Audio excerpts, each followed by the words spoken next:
News first ಆಯೋಜಿಸ್ತಾ ಇರುವ ಕರ್ನಾಟಕದ ಅತಿ ದೊಡ್ಡ ಇವಿ ಎಕ್ಸ್ಪೋ.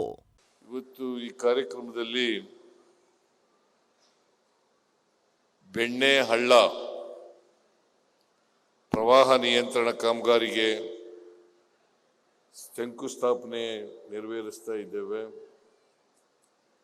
ಜೊತೆಗೆ ನವಲಗುಂದ ವಿಧಾನಸಭಾ ಕ್ಷೇತ್ರದಲ್ಲಿ ಅನೇಕ ಅಭಿವೃದ್ಧಿ ಕಾರ್ಯಕ್ರಮಗಳಿಗೆ ಉದ್ಘಾಟನೆ ಮತ್ತು ಭೂಮಿ ಪೂಜೆಯನ್ನು ನೆರವೇರಿಸ್ತಾ ಇದ್ದೇವೆ. ನೀವೆಲ್ಲ ನೋಡ್ತಾ ಇದ್ದೀರಿ, ಎರಡೂ ಕಡೆ ಅನೇಕ ಶಂಕುಸ್ಥಾಪನೆ ಅಭಿವೃದ್ಧಿ ಕಲ್ಲುಗಳ ಉದ್ಘಾಟನೆಯನ್ನು ಇವತ್ತು ಮಾಡ್ತಾ ಇದ್ದೇವೆ. ಕೋನ್ ರೆಡ್ಡಿಯವರು ಒಬ್ಬ ನಿಷ್ಠಾವಂತ ಕ್ರಿಯಾಶೀಲ ಶಾಸಕ ಅಂತ ಹೇಳಿದ್ರೆ ತಪ್ಪಾಗಲಾರದು ಅಂತಕ್ಕಂಥ ಮಾತುಗಳನ್ನು ಈ ಸಂದರ್ಭದಲ್ಲಿ ಹೇಳಲಿಕ್ಕೆ ಬಯಸ್ತಾ ಇದ್ದೇನೆ. ಇವತ್ತು ಬೆಣ್ಣೆ ಹಳ್ಳ 200 ಕೋಟಿಗೆ ಪ್ರವಾಹ ನಿಯಂತ್ರಣ ತಡೆಗೋಡೆ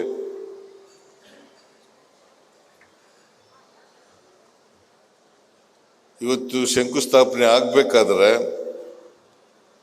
ಅದಕ್ಕೆ ಕೋನ್ ರೆಡ್ಡಿಯವರ ಒತ್ತಾಸೆ ಕಾರಣ ಅಂತಕ್ಕಂಥ ಮಾತುಗಳನ್ನು ಈ ಸಂದರ್ಭದಲ್ಲಿ ಹೇಳಲಿಕ್ಕೆ ಬಯಸ್ತಾ ಇದ್ದೇನೆ. ನಾನು ಅನೌನ್ಸ್ ಮಾಡಿದ್ದೆ, 24-25ನೇ ಬಜೆಟ್ನಲ್ಲಿ ಘೋಷಣೆಯನ್ನು ಮಾಡಿದ್ದೆ ಅಲ್ಲ, 24-25ನೇ ಬಜೆಟ್ನಲ್ಲಿ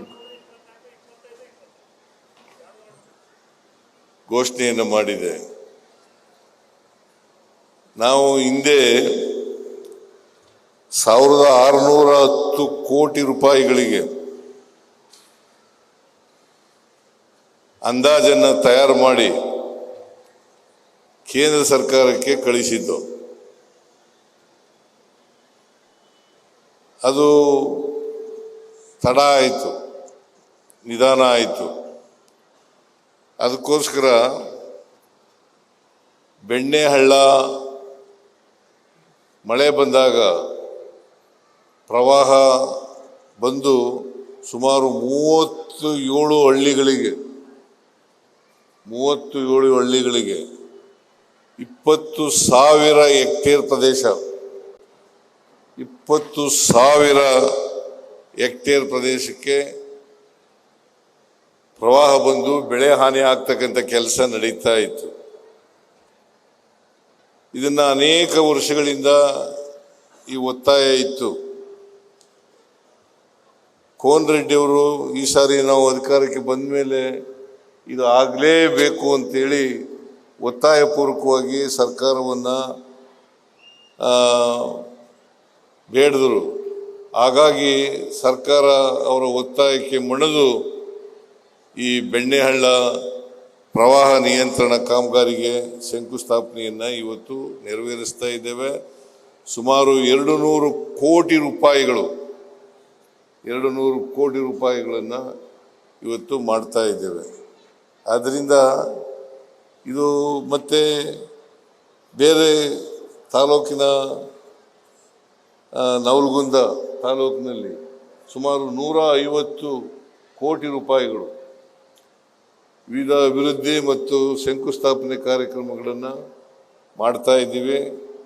ನಾನು ಯಾಕೆ ಈ ಮಾತನ್ನು ಹೇಳ್ತಾ ಇದ್ದೀನಿ ಅಂತಂದರೆ, ವಿರೋಧ ಪಕ್ಷದವರು ಒಂದು ಟೀಕೆಯನ್ನು ಮಾಡ್ತಾರೆ.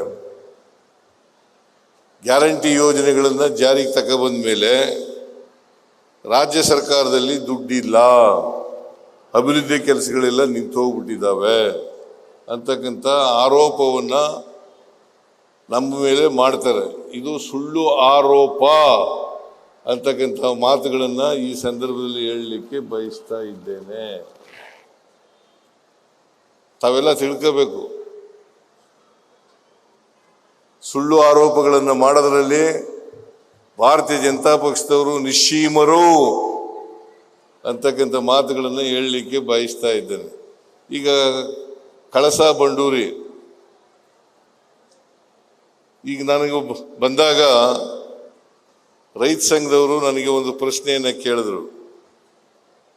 ಕೇಂದ್ರ ಸರ್ಕಾರದವರು ಹೇಳ್ತಾರೆ ನಮ್ಮಿಂದ ನಿಂತೋಗಿದೆ ಅದು ಅಂತಕ್ಕಂಥ ಮಾತುಗಳನ್ನು ಹೇಳ್ತಾ ಇದ್ದಾರೆ. ಎಲ್ಲ ಕಡೆ ಅಪಪ್ರಚಾರ ಮಾಡ್ತಾರೆ. ನಿಜವಾಗಿ ನಿಂತಿರ್ತಕ್ಕಂಥದ್ದು ಭಾರತೀಯ ಜನತಾ ಪಕ್ಷದ ಕೇಂದ್ರ ಸರ್ಕಾರದ ವತಿಯಿಂದ. ನಮ್ಮ ನೀವೆಲ್ಲರೂ ಕೂಡ ಇಲ್ಲಿದ್ದೀರಿ, ದಯಮಾಡಿ ತಿಳ್ಕೋಬೇಕು.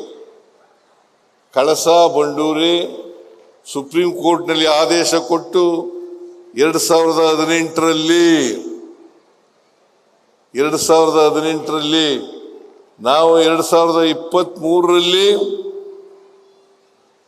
ಈ ಪ್ರಾಜೆಕ್ಟ್ಗಳಿಗೆ ಕಳಸಾ ತಿರುವು ಯೋಜನೆ, ಬಂಡೂರಿ ತಿರುವು ಯೋಜನೆ, ಇದಕ್ಕೆ 1,100 ಕೋಟಿ ರೂಪಾಯಿಗಳ ಅಂದಾಜಿನ ಯೋಜನೆಯನ್ನು ತಯಾರು ಮಾಡಿ ಟೆಂಡರ್ ಕರೆದು ಏಜೆನ್ಸಿ ಕೂಡ ಫಿಕ್ಸ್ ಮಾಡಿದ್ದೇವೆ.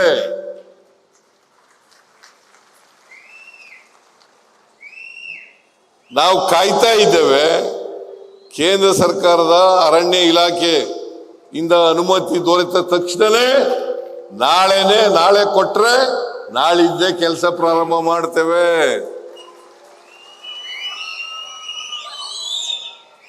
ದಯಮಾಡಿ ತಿಳ್ಕೋಬೇಕು. ಪ್ರಹ್ಲಾದ್ ಜೋಶಿ ಅವರು ಸುಳ್ಳು ಹೇಳ್ತಾ ಇದ್ದಾರೆ.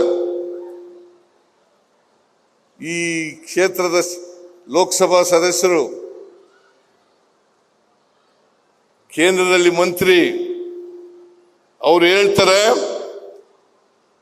ನಾವು ಕಳಸಾ ಬಂಡೂರಿ ರಾಜ್ಯ ಸರ್ಕಾರದಿಂದ ನಿಂತೋಗಿದೆ ಅಂತಕ್ಕಂಥ ಸುಳ್ಳು ಪದಗಳನ್ನು ಹೇಳ್ತಕ್ಕಂಥ ಕೆಲಸವನ್ನು ಮಾಡ್ತಾರೆ. ಆದರೆ ನಿಜವಾಗಿ ಕೇಂದ್ರ ಸರ್ಕಾರದಿಂದ, ಅರಣ್ಯ ಇಲಾಖೆಯಿಂದ ಅನುಮತಿ ನಮಗೆ ದೊರಕಬೇಕು. ಗೋವಾದಲ್ಲಿರ್ತಕ್ಕಂಥ ಸರ್ಕಾರನೂ ಕೂಡ ಅವ್ರದ್ದೇ, ಬಿಜೆಪಿ ಸರ್ಕಾರ, ಕೇಂದ್ರದಲ್ಲಿ ಬಿಜೆಪಿ ಸರ್ಕಾರ. ಈ ಭಾಗದ ಮಂತ್ರಿ, ಈ ಭಾಗದ ಪ್ರತಿನಿಧಿ ಜೋಶಿ ಅವನು ಪ್ರಹ್ಲಾದ್ ಜೋಶಿ ಯಾಕ್ರಿ ಸುಳ್ಳು ಹೇಳ್ತಾ ಇದ್ದೀರಿ?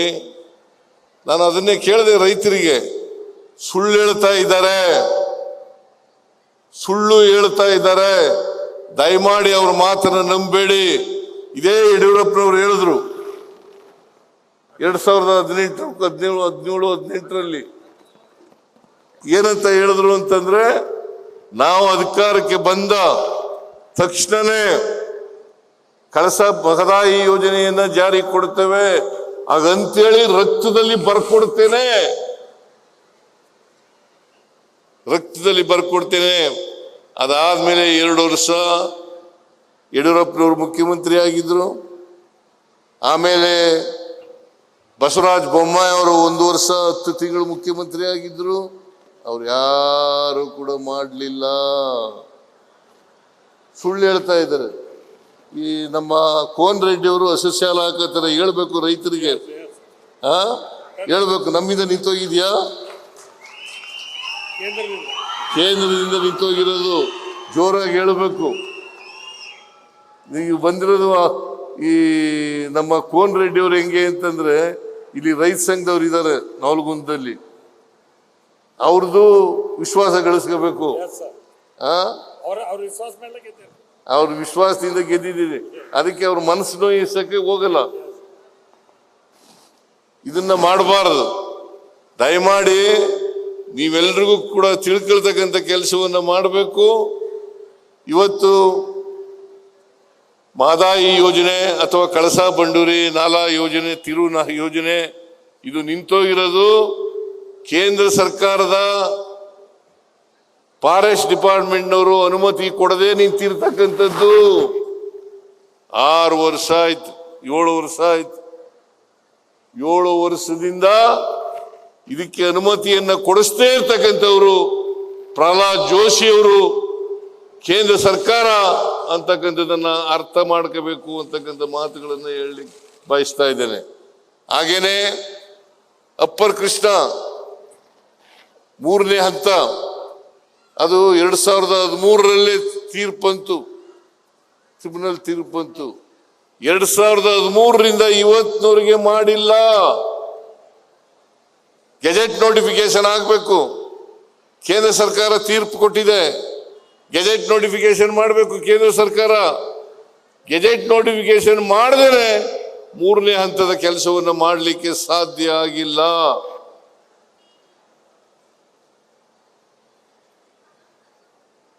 ತಾವು ಅರ್ಥ ಮಾಡ್ಕೊಳ್ತೀರಿ ಅಂತಕ್ಕಂಥ ಮಾತುಗಳನ್ನು ಈ ಸಂದರ್ಭದಲ್ಲಿ ಹೇಳಲಿಕ್ಕೆ ಬಯಸ್ತಾ ಇದ್ದೇನೆ. ಅದರಿಂದ 3ನೇ ಹಂತದ ಕೃಷ್ಣ ಮೇಲ್ದಂಡೆ ಯೋಜನೆ ನಿಂತಿರ್ತಕ್ಕಂಥದ್ದು ಕೇಂದ್ರ ಸರ್ಕಾರದಿಂದ. ಅವರು ಸುಪ್ರೀಂ ಕೋರ್ಟ್ನಲ್ಲಿ ಒಂದು ಅಫಿಡವಿಟ್ ಹಾಕಬೇಕು. ಸುಪ್ರೀಂ ಕೋರ್ಟ್ ಮುಂದೆ ಅಫಿಡವಿಟ್ ಹಾಕಬೇಕು. ಏನಂತಪ್ಪ ಅಂತಂದ್ರೆ ಗೆಜೆಟ್ ನೋಟಿಫಿಕೇಶನ್ ಮಾಡ್ತೀವಿ, ನಮ್ದು ಯಾವುದೇ ತಕರಾರಿಲ್ಲ. ತಕರಾರು ಇರ್ತಕ್ಕಂಥದ್ದು ಮಹಾರಾಷ್ಟ್ರದಿಂದ ಅಲ್ಲ, ತಕರಾರು ಇರ್ತಕ್ಕಂಥದ್ದು ತೆಲಂಗಾಣ ಮತ್ತು ಆಂಧ್ರ ಅವರಿಬ್ಬರ ನಡುವೆ ಇರ್ತಕ್ಕಂಥ ಜಗಳ. ನಮಗೂ ಅದಕ್ಕೂ ಸಂಬಂಧ ಇಲ್ಲ. ಅವ್ರಿಗೆ ಅಲಾಟ್ ಮಾಡಿರ್ತಕ್ಕಂಥ ಹಂಚಿಕೆ ಆಗಿರ್ತಕ್ಕಂಥ ನೀರನ್ನ ಅವ್ರು ಎಷ್ಟೆಷ್ಟು ಪ್ರಮಾಣದಲ್ಲಿ ಹಂಚ್ಕೋಬೇಕು ಅಂತಕ್ಕಂಥದ್ದು ಸುಪ್ರೀಂ ಕೋರ್ಟ್ನಲ್ಲಿ ಇದೆಯೇ ಹೊರತು ಮಹಾರಾಷ್ಟ್ರ ನಮಗೆ ಅಥವಾ ತೆಲಂಗಾಣ ಆಂಧ್ರ ಇದಕ್ಕೆ ನಾವು ಇಲ್ಲ ಅಂತಕ್ಕಂಥ ಮಾತುಗಳನ್ನು ಈ ಸಂದರ್ಭದಲ್ಲಿ ಹೇಳಲಿಕ್ಕೆ ಬಯಸ್ತಾ ಇದ್ದೇನೆ. ಅದರಿಂದ ಇದು ಕೂಡ ಕೇಂದ್ರ ಸರ್ಕಾರದಲ್ಲೇ ಇರ್ತಕ್ಕಂಥದ್ದು. ಆಮೇಲೆ ಇದ್ಯಾವುದು ನಮ್ಮ ಬ್ಯಾಲೆನ್ಸಿಂಗ್ ರಿಸರ್ವಾಯರು ಅಲ್ಲ ಬೆಂಗಳೂರಿನ ಹತ್ರ ಇದೆಯಲ್ಲ ಮೇಕೆದಾಟು ಸುಪ್ರೀಂ ಕೋರ್ಟ್ನವರು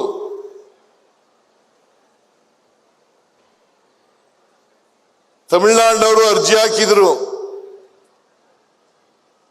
ತಕರಾರು ಅರ್ಜಿ ಹಾಕಿದ್ರು. ಅರ್ಜಿ ವಜಾ ಆಗಿದೆ. ಇದು ನವೆಂಬರ್ ತಿಂಗಳಲ್ಲಿ ವಜಾ ಆಯಿತು. ಮೇಕೆದಾಟುಗೆ ಅನುಮತಿಯನ್ನ ಕೊಡಬೇಕು. ನಾವು ಅಲ್ಲಿ ಬ್ಯಾಲೆನ್ಸಿಂಗ್ ರಿಸರ್ವಾಯರ್ನಲ್ಲಿ ನಮ್ಮ ಜಾಗದಲ್ಲಿ 65 TMC ನೀರನ್ನ ಬಳಕೆ ಮಾಡ್ಕೊಳ್ತಕ್ಕಂಥ ಕುಡಿಯೋ ನೀರನ್ನ ಬಳಕೆ ಮಾಡ್ಕೊಳ್ತಕ್ಕಂಥ ಕೆಲಸವನ್ನ ಮಾಡ್ತಾ ಇದ್ದೀವಿ. ಆದ್ರಿಂದ ಇವತ್ತು ಬರಬೇಕಾಗಿದ್ದು ಪ್ರಹ್ಲಾದ್ ಜೋಶಿ ಅವರು. ಅವ್ರಿಗೆ ಹೇಳ್ತಿದ್ದೆ ನಾನು, ಅವ್ರು ಅದಕ್ಕೆ ತಪ್ಪಿಸ್ಕೊಂಡಿದ್ದಾರೆ ಅಂತ ಅನ್ಸುತ್ತೆ. ಅವ್ರು ಬಂದಿದ್ರೆ ಹೇಳ್ತಾ ಇದ್ದೆ ನಾನು ಅವ್ರಿಗೆ, ಯಾರಿಂದ ನಿಂತೋಗಿದೆ, ನಮ್ಮಿಂದ ನಿಂತೋಗಿದ್ಯಾ ಅವರಿಂದ ನಿಂತೋಗಿದ್ಯಾ ಅಂತಕ್ಕಂಥ ಮಾತುಗಳನ್ನ ಹೇಳ್ತಾ ಇದ್ದೆ. ಈಗ ಅದು ಒಂದು ಮೇಕೆದಾಟು ಅದನ್ನ ಕೂಡ ಮಾಡಿಕೊಡ್ಲಿಕ್ಕೆ ಇವತ್ತಿನವ್ರಿಗೆ ಆಗಿಲ್ಲ. ಅಷ್ಟೆಲ್ಲ ಅಪ್ಪರ್ ಭದ್ರಾಕ್ಕೆ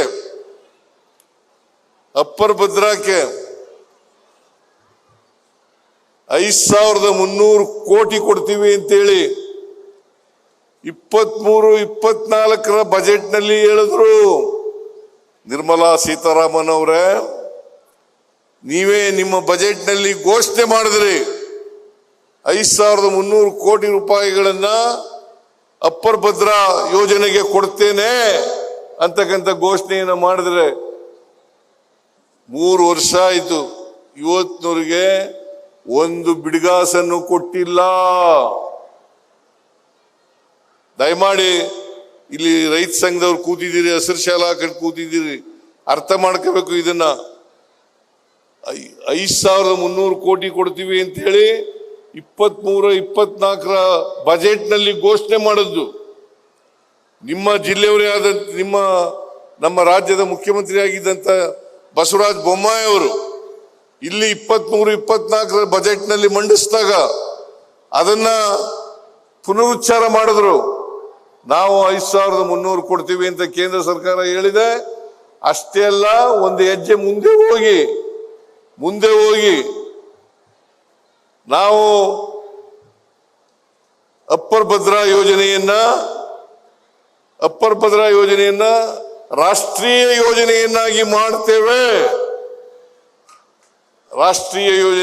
ಮಾಡ್ತೇವೆ ಅಂತಕ್ಕಂಥ ಮಾತುಗಳನ್ನು ಕೂಡ ಅವರ ಬಜೆಟ್ನಲ್ಲಿ ಘೋಷಣೆ ಮಾಡಿದ್ರು. ಆದರೂ ಅದು ಕೂಡ ಆಗಲಿಲ್ಲ. ಜೊತೆಗೆ ಇತ್ತೀಚೆಗೆ ಮನ್ರೇಗಾ ಇಲ್ಲೆಲ್ಲ ಗ್ರಾಮ ಪಂಚಾಯತಿ ಸದಸ್ಯರುಗಳಿದ್ದೀರಿ, ನೀವೆಲ್ಲರೂ ತಿಳ್ಕೋಬೇಕು. 2005ನೇ ಇಸ್ವಿನಲ್ಲಿ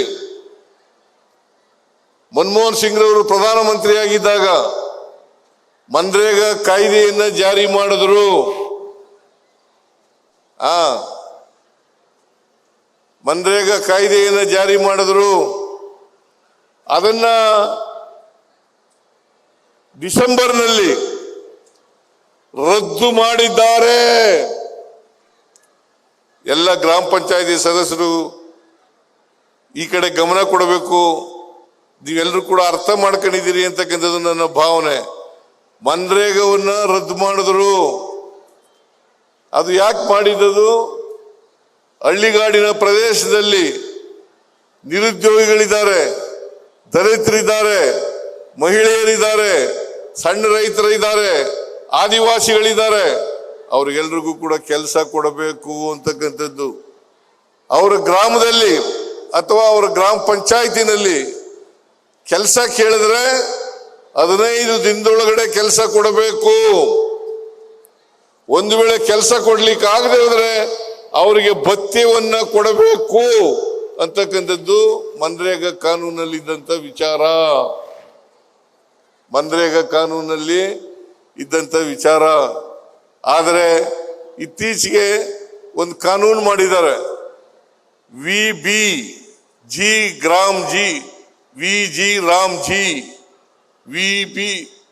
VBG ರಾಮ್ ಜಿ ಅಂತಕ್ಕಂಥ ಕಾನೂನು. ಅದರ ಅರ್ಥ ಏನ್ ಗೊತ್ತಾ ನಿಮ್ಗೆ?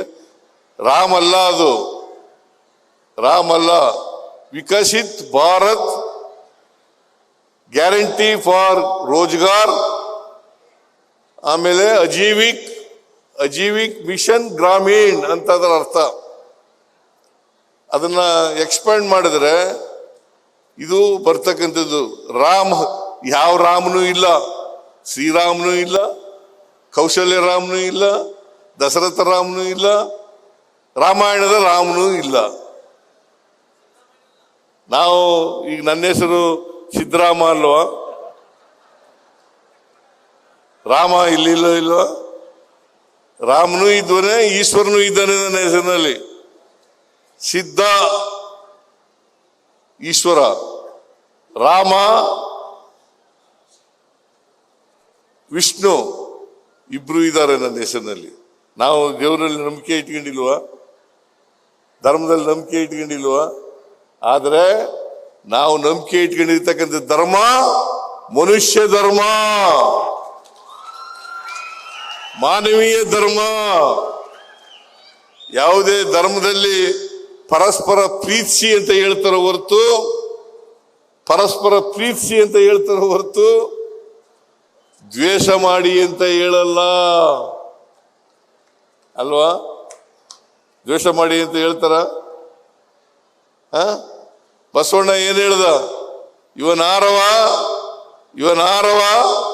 ಇವನಾರವ ಎಂದೆನಿಸದಿರಯ್ಯ, ಇವ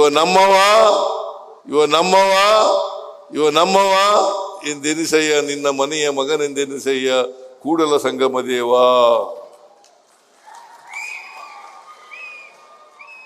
ಈ ಬಿಜೆಪಿಯವರು ಹೇಗೆ ಅಂತಂದ್ರೆ ಇವನಾರವ ಅಂತ ಹೇಳ್ತಾರೆ ಹೊರತು ಇವ ನಮ್ಮವ ಅಂತ ಹೇಳದೇ ಇಲ್ಲ. ದಯಮಾಡಿ ಇದನ್ನ ಅರ್ಥ ಮಾಡ್ಕೋಬೇಕು. ನಾವು ಗ್ಯಾರಂಟಿ ಯೋಜನೆಗಳಿಗೆ ಇವತ್ತಿನವರೆಗೆ 1,16,000 ಕೋಟಿಗೂ ಹೆಚ್ಚು ಖರ್ಚು ಮಾಡಿದ್ದೇವೆ. ಅಭಿವೃದ್ಧಿ ಕೆಲಸಗಳಿಗೆ 1,12,000 ಕೋಟಿ ರೂಪಾಯಿಗಳನ್ನು ಖರ್ಚು ಮಾಡಿದ್ದೇವೆ. ಗ್ಯಾರಂಟಿ ಯೋಜನೆಗಳಿಗೆ ಸುಮಾರು 54,000 ಕೋಟಿ ರೂಪಾಯಿಗಳನ್ನು ಖರ್ಚು ಮಾಡ್ತಾ ಇದ್ದೇವೆ. ಇದ್ರ ಜೊತೆಗೆ ಅಭಿವೃದ್ಧಿ ಕೆಲಸಗಳನ್ನು ಕೂಡ ಮಾಡ್ತಾ ಇದ್ದೇವೆ. ಇವತ್ತು ನವಲಗುಂದ ಕ್ಷೇತ್ರದಲ್ಲಿ 150 ಕೋಟಿ ರೂಪಾಯಿಗಳಿಗೆ 150 ಅವು ಅಲ್ಲದೆ ಇನ್ನೂ ಎಷ್ಟೆಷ್ಟು ಮಾಡಿಸಿದ್ದಾರೆ. ಇನ್ನೂ ಇದಾವೆ, ಇನ್ನೂ ಮಾಡಿಸೋವಿದಾವೆ. ಈ ನನಗೆ ಈ ಕೋನ್ ರೆಡ್ಡಿ ಬಂದಾಗೆಲ್ಲ ಭಯ, ಏನ್ ಕೆಲಸ ಕೇಳ್ತಾರಪ್ಪ ಅಂತ ಹೇಳಿ ಭಯ ನನಗೆ. ಆದ್ರಿಂದ ಈ ಕೋನ್ ರೆಡ್ಡಿ ಅವರಿಗೆ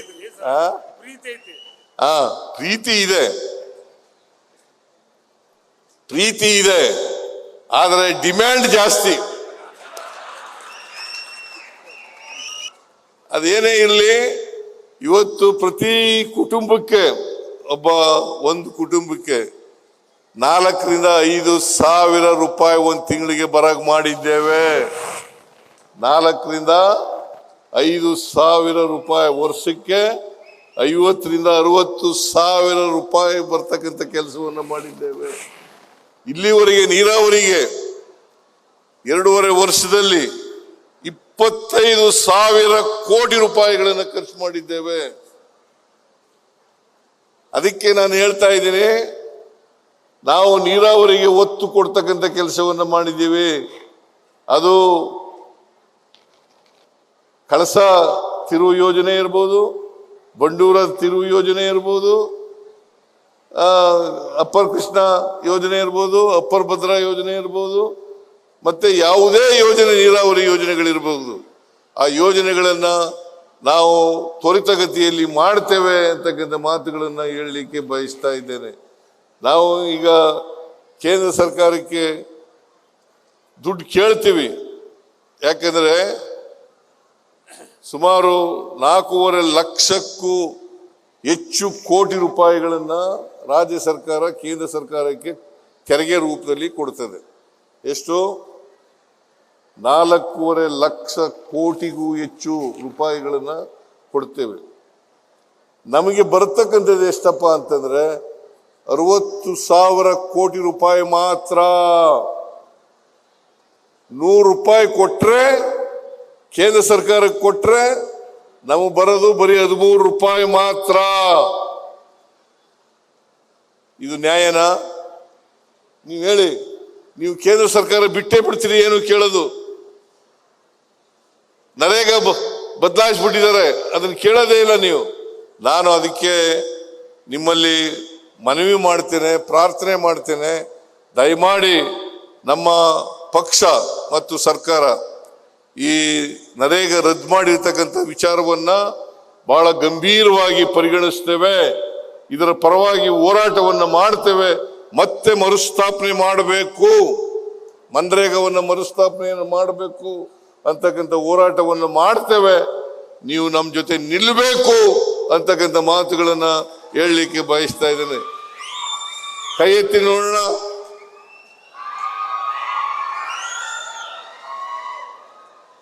ನಮ್ಮ ಸರ್ಕಾರ ಇದನ್ನ ಬಹಳ ಗಂಭೀರವಾಗಿ ತಗೊಂಡಿದೆ. ಯಾಕಂತಂದ್ರೆ ಹಳ್ಳಿಗಾಡಿನಲ್ಲಿ ವಲಸೆ ಹೋಗೋದು ತಪ್ಪೋಗುತ್ತೆ, ಅವ್ರ ಊರಿನಲ್ಲೇ ಕೆಲಸ ಸಿಗ್ತದೆ, ಉದ್ಯೋಗ ಸಿಗ್ತದೆ. ಸಣ್ಣ ರೈತರು, ಮಹಿಳೆಯರು ಎಷ್ಟಿದ್ದಾರೆ ಗೊತ್ತಾ? 53% ಮಹಿಳೆಯರಿದ್ದಾರೆ. ಪರಿಶಿಷ್ಟ ಜಾತಿ, ಪರಿಶಿಷ್ಟ ವರ್ಗದವರು 28% ಇದ್ದಾರೆ. 17% ಪರಿಶಿಷ್ಟ ಜಾತಿ, 11% ಪರಿಶಿಷ್ಟ ವರ್ಗ. ಇವ್ರು ಇರ್ತಕ್ಕಂಥದ್ದು, ಇವ್ರಿಗೆ 100 ದಿನ ಕೆಲಸ ಕೊಡ್ತೀವಿ ಅಂತಂದ್ರೆ, ಈಗೇನು ಅಪಪ್ರಚಾರ ಮಾಡ್ತಾರೆ ಬಿಜೆಪಿಯವರು ಅಂತಂದ್ರೆ, ನಾವು 125 ದಿನ ಕೊಡ್ತೀವಿ. ಆ 125 ದಿನದಲ್ಲಿ ನಾವು 50 ದಿನ ಕೊಡ್ಲೇಬೇಕು. ಯಾಕಂತಂದ್ರೆ ಅವ್ರು 75 ದಿನ ಕೊಡೋದು. ಆಮೇಲೆ ಪೂರ್ಣ ಪ್ರಮಾಣದ ವೇತನವನ್ನ ಪೂರ್ಣ ಪ್ರಮಾಣದಲ್ಲಿ ಕೇಂದ್ರ ಸರ್ಕಾರ ಕೊಡ್ತಕ್ಕಂಥ ಕಾನೂನನ್ನು ಮಾಡಿತ್ತು. ಅದನ್ನ ಈ ಕಾನೂನು ಮನ್ರೇಗಾ ಕಾಯ್ದೆನಲ್ಲಿ 100 ವೇತನ ಕೊಡ್ತಕ್ಕಂಥದ್ದು ಇತ್ತು. ಈಗೇನ್ ಮಾಡಿದ್ದಾರೆ ಅಂತಂದ್ರೆ ರಾಜ್ಯ ಸರ್ಕಾರದ ಮೇಲೆ ಹೊರೆ ಆಗ್ತಕ್ಕಂಥ ಕೆಲಸವನ್ನ ಮಾಡಿದ್ದಾರೆ. VBG ರಾಮ್ಜಿ ಕಾಯ್ದೆ ಅಡಿನಲ್ಲಿ 40% ರಾಜ್ಯ ಸರ್ಕಾರ ಕೊಡಬೇಕು, 60% ಮಾತ್ರ ಕೇಂದ್ರ ಕೊಡೋದು. ರಾಜ್ಯಗಳ ಮೇಲೆ ಹೊರೆ ಹಾಕ್ತಕ್ಕಂಥ ಹಣಕಾಸಿನ ಹೊರೆ ಹಾಕ್ತಕ್ಕಂಥ ಕೆಲಸವನ್ನ ಈ ಕಾಯ್ದೆ ಮಾಡ್ತಾ ಇದೆ. ಜೊತೆಗೆ ಕೃಷಿ ಚಟುವಟಿಕೆ ಸಂದರ್ಭದಲ್ಲಿ 60 ದಿನ ಕೆಲಸ ಕೊಡಲ್ಲ, 60 ದಿನ ಕೆಲಸ ಕೊಡಲ್ಲ. ನಿಮ್ಮ ಒಪ್ಪಿಗೆ ಇದೆಯಾ? ಇದಕ್ಕೆ ಒಪ್ಪಿಗೆ ಇಲ್ಲ ಹೇಳ್ರಿ. ನೀವು ಒಪ್ಪಿಗೆ ಇದೆಯಾ? ಇಲ್ಲ, ಒಪ್ಪಿಗೆ ಇಲ್ಲ ಅಂತಂದ್ರೆ 10 ತಿಂಗಳು ಕೆಲಸ ಕೊಡೋದು, 12 ತಿಂಗಳು ಕೆಲಸ ಕೊಡಲ್ಲ. ಇದನ್ನ ನಾವು ತೀವ್ರವಾಗಿ ವಿರೋಧವನ್ನು ಮಾಡ್ತೇವೆ. ನೀವು ನಮ್ಮ ಜೊತೆ ಇರಬೇಕು ಅಂತಕ್ಕಂಥ ಮಾತುಗಳನ್ನು ಈ ಸಂದರ್ಭದಲ್ಲಿ ಹೇಳಲಿಕ್ಕೆ ಬಯಸ್ತಾ ಇದ್ದೇನೆ. ಅಲ್ವಾ? ಇರ್ತೀರಿ ಅಲ್ವಾ? ಇರ್ತೀರಿ ಅಲ್ವಾ? ಇದು ಅನ್ಯಾಯ ಅಲ್ವಾ? ಅದಕ್ಕೆ ಇವತ್ತು ಏನು ಶಂಕುಸ್ಥಾಪನೆ ಮಾಡಿದ್ದೀವಿ 200 ಕೋಟಿ ರೂಪಾಯಿಗೆ ಬೆಣ್ಣೆಹಳ್ಳಕ್ಕೆ, ಇದನ್ನ ಕೂಡಲೇ ಕೆಲಸ ಪ್ರಾರಂಭ ಮಾಡ್ತೇವೆ ಅಂತಕ್ಕಂಥ ಮಾತುಗಳನ್ನು ಚಲೋ ಮಾಡ್ತೇವೆ ಅಂತಕ್ಕಂಥ ಮಾತುಗಳನ್ನು ಹೇಳಿ ಆದಷ್ಟು ಜಾಗ್ರತೆ. ಯಾಕಂತಂದ್ರೆ ನಾವು ಈ ಜನರಿಗೆ ಬೆಳೆ ಹಾನಿ ಆಗ್ತಕ್ಕಂಥದ್ದು, ಮನೆಗಳಿಗೆ ನೀರು ನುಗ್ತಕ್ಕಂಥದ್ದು, ತಡೆಗೋಡೆ ಕಟ್ತಕ್ಕಂಥದ್ದು, ಜೊತೆಗೆ 7 ಸೇತುವೆಗಳನ್ನು ಕೂಡ ಕಟ್ತೀವಿ. 7 ಸೇತುವೆಗಳನ್ನು ಕೂಡ ಕಟ್ಕೊಡ್ತಕ್ಕಂಥ ಕೆಲಸವನ್ನ ಮಾಡ್ತೀವಿ. ಈ ಬೆಣ್ಣೆ ಹಳ್ಳದಿಂದ ಆಗ್ತಕ್ಕಂಥ ಅನಾಹುತವನ್ನ ತಪ್ಪಿಸ್ತಕ್ಕಂಥ ಕೆಲಸವನ್ನ ನಾವು ಮಾಡ್ತೇವೆ ಅಂತಕ್ಕಂಥ ಮಾತುಗಳನ್ನ ಈ ಸಂದರ್ಭದಲ್ಲಿ ಹೇಳಿ, ನಾನು ಸಮಯ ಆಗಿದೆ.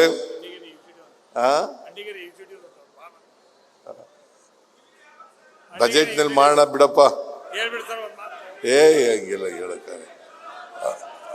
ಅಣ್ಣಿಗೇರಿನಲ್ಲಿ ನೀರಾವರಿ ಅಲ್ಲ UGD ಮಾಡಬೇಕು ಅಂತ ಹೇಳ್ತಾ ಇದ್ದಾರೆ. ಅದನ್ನ ಬಜೆಟ್ ನಲ್ಲಿ ಪರಿಶೀಲನೆ ಮಾಡ್ತೇನೆ ಅಂತಕ್ಕಂಥ ಮಾತುಗಳನ್ನ ಈ ಸಂದರ್ಭದಲ್ಲಿ ಹೇಳಲಿಕ್ಕೆ ಬಯಸ್ತಾ ಇದ್ದೇನೆ.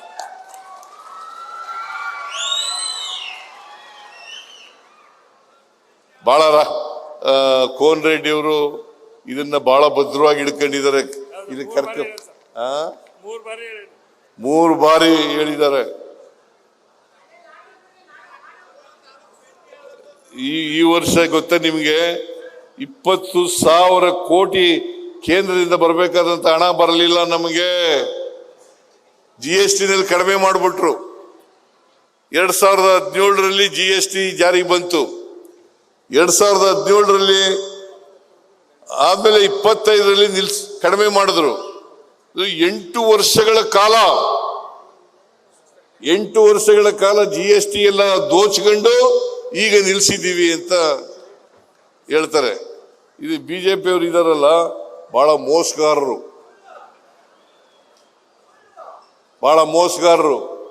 ಏನ್ ಗೊತ್ತಾಯ್ತಾ ನಿಮ್ಗೆ?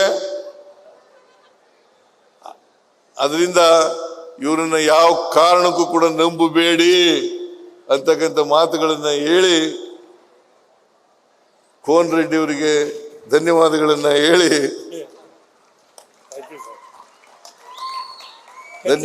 ಮಾದರಿ ಕ್ಷೇತ್ರ ಮಾಡ್ರಿ.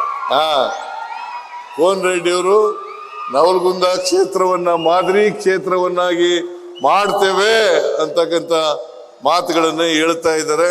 ನಾನು ಅದನ್ನ ಸ್ವಾಗತ ಮಾಡಿ ಮಾದರಿ ಕ್ಷೇತ್ರವನ್ನಾಗಿ ಮಾಡಲಿ ಅಂತ ಹೇಳ್ತಾ ನಿಮ್ಮೆಲ್ಲರಿಗೂ ನಮಸ್ಕಾರಗಳನ್ನ ಹೇಳಿ ನನ್ನ ಮಾತುಗಳನ್ನು ಮುಗಿಸ್ತೇನೆ.